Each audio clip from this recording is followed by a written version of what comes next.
Ruining my evil boss's life Reddit story. A few years ago, I worked for a couple of months in a pastry shop. To work there, my boss promised me 8 hours a day, except Monday's half day and Thursdays closed and euros 700 a month, obviously all off the books. Although I had some resentment about working illegally, I accepted anyway because I needed some money. The first day of work, I was in there for 11 hours. From 5:30 a.m. to 1:30 p.m., and then from 3 p.m. to 6 p.m. I thought it was normal since it was my first day, even if in reality some doubts came to me right away, because all the others had been there as much as me, and for them it was certainly not the first day.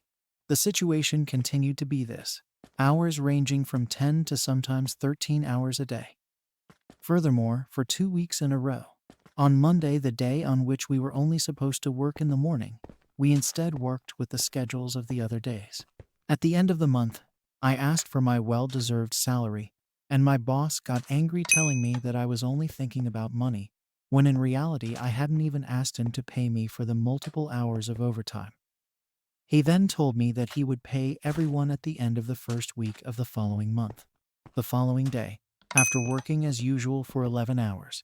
At the end of the shift, he called me aside telling me that since I had been presumptuous, I had to show up for work on Thursday, even though it was my day off. Obviously, I got angry and replied that I had worked much longer hours than those agreed, and that I would not show up for work on my day off, and so I did. Thursday came, and I didn't show up, ignoring hundreds of calls from my boss and his wife. The next day, I showed up for work regularly and was severely reprimanded and then sent home for bad behavior. He told me that we would meet on Sunday to give me the money, and then I didn't have to show up again, which I already wanted to do.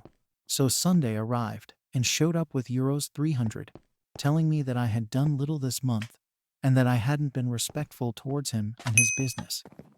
I got very angry and also went to call my father, who was waiting for me in the car. The two almost came to blows. So I took my father, and we left, saying it wasn't over there. I kept in touch with some of my colleagues, some even over 18, with whom I had established a good relationship, and who also worked illegally. They told me that, the next day, he had badmouthed me, saying that I was a person without any form of respect and dignity. In Italy, we say, una cosa inutile. They had witnessed the scene the previous Friday and were speechless. They thought I had to do something and not let me walk on my head like this. And they were right. So I decided to do something that no one has ever had the courage or the will to do, or rather go to finance to denounce the fact that he made most of his employees work illegally, and that he exploited them by underpaying them.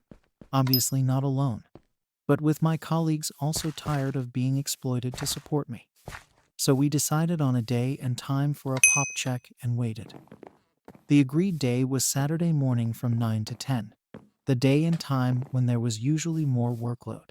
It goes without saying that, contrary to what is thought of in Italy, sometimes justice works, and that day finance, with a surprise check, discovered the whole situation and immediately closed the business.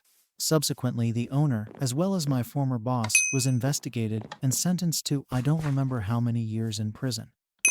The business was seized, and now his family is having to pay more than €1 million in tax evasion for other reasons related to false receipts and other things that I don't quite understand.